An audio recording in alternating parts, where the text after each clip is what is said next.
देश के सबसे बड़े गैंगस्टर लॉरेंस बिश्नोई ने एनआईए के सामने बड़ा कबूलनामा किया है। एनआईए की पूछताछ में जो राजपाश लॉरेंस ने किया है उसमें उसने फ्यूचर प्लान के साथ अपने खतरनाक इरादों को भी जाहिर कर दिया है। सबसे बड़ा गैंगस्टर, सबसे बड़ा पर्दाफाश। एक कबूलनामे से मचा हड़कंप।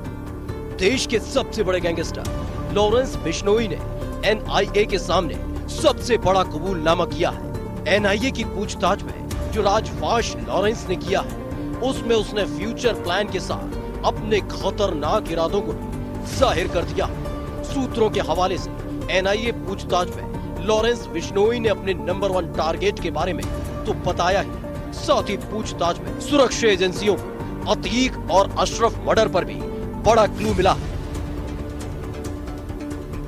गैंगस्टर लॉरेंस बिश्नोई ने एनआईए के सामने खुलासा किया है कि उसने साल 2021 में गोल्डी बरार के जरिए अमेरिका से 2 जिगाना पिस्टल गैंगस्टर गोगी को मुहैया कराई थी। अतीक और उसके भाई अशरफ की हत्या में भी जिगाना पिस्टल का इस्तेमाल हुआ था। ऐसे में सवाल यह खड़ा होता है कि क्या अमेरिका से आई इसी जिगाना पिस्टल से अतीक और अशरफ की हत्या की गई थी।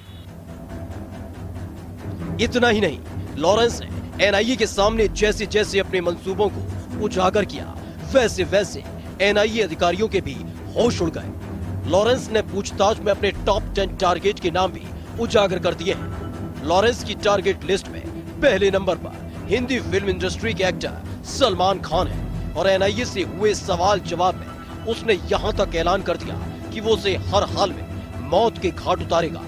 ऐसा शक इसलिए भी गहरा जाता है क्योंकि पिछले 1 साल में सलमान को कई बार धमकी दी जा चुकी है और पुलिस ने कई लोगों को गिरफ्तार किया है। पहले भी सलमान खान को धमकी देने के मामले में लॉरेंस गैंग का नाम सामने आता रहा है। एनआईए सूत्रों के हवाले से न्यूज 18 इंडिया के पास लॉरेंस बिश्नोई का जो कबूलनामा है उसमें एक्टर सलमान खान, मूसेवाला के मैनेजर शगुन प्रीत, बम्बिया गैंग का लीडर मनदीप धालीवाल, गैंगस्टर कौशल चौधरी, गैंगस्टर अमित डागर, बम्बिया गैंग का एक और gangster lucky Patiala, Gounder gang का गुर्गा रम्मी मसाना, गोंडर गैंग का सरगना गुरप्रीत शेखो, शूटर भोलू, सनी लेफ्टी और अनिल लट शामिल है।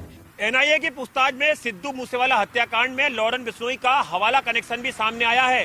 पूछताछ में लॉरेंस बिश्नोई ने खुलासा किया है कि उसने सिद्धू मूसेवाला हत्याकांड को अंजाम देने के लिए हवाला के जरिए गोल्डी बरार तक 50 लाख रुपए पहुंचाए थे। बिश्नोई से पूछताछ में पर्दाफाश हुआ कि उत्तर प्रदेश के अयोध्या का एक बाहुबली विकास सिंह उसके गैंग की मदद करता है। वही उसके गुर्गों को टास्क पूरा करने के बाद विकास सिंह उसे पनाह देता है। एनआईए से पूछताछ में भले ही लॉरेंस ने पर्दाफाश किया हो, लेकिन उसके सामने इन्हें कोर्ट में साबित करना बड़ी चुनौती होगी। डिस्क्लोजर स्टेटमेंट तभी एडमिसिबल होता है एविडेंस में जब उस डिस्क्लोजर स्टेटमेंट के बाद इन्वेस्टिगेटिंग एजेंसी को कोई ऐसा फैक्ट रिकवर होता है जो पहले से इन्वेस्टिगेटिंग एजेंसी की नॉलेज में नहीं था। अदरवाइज डिस्क्लोजर स्टेटमेंट जो पुलिस कस्टडी में दिया जाता है अंडर सेक्शन 161 ऑफ सीआरपीसी, इसकी कोई एविडेंशियरी वैल्यू नहीं है। वहीं साल 2018 से लेकर 2022 के बीच लॉरेंस ने यूपी के खोरजा से अपने करीबी गैंगस्टर रोहित चौधरी की मदद से आर्म्स सप्लायर कुर्बान चौधरी और शहजाद से करीब 2 करोड़ रुपए में 25 हथियार खरीदे थे, जिसमें 9mm की पिस्तौल और AK-47 शामिल है। इन्हीं हथियारों का इस्तेमाल उसने सिद्धू मूसेवाला के कत्ल में किया था। लॉरेंस बिश्नोई ने एनआईए के सामने ये भी कबूल किया कि भरतपुर, फरीदकोट और दूसरी जेलों में रहते हुए उसने कभी राजस्थान के कारोबारियों, कभी चंडीगढ़ के 10 क्लब मालिकों, कभी अंबाला में मॉल के मालिक, शराब कारोबारियों, तो कभी दिल्ली और पंजाब के सटोरियों से करोड़ों रुपए की उगाही की थी। जेल में इन सभी के फोन नंबर लॉरेंस को गोल्डी बरार, काला राणा, चंडीगढ़ के क्लब मालिकों के गुरलाल बरार और काला जठेड़ी ने मुहैया करवाए थे। और अब बात करें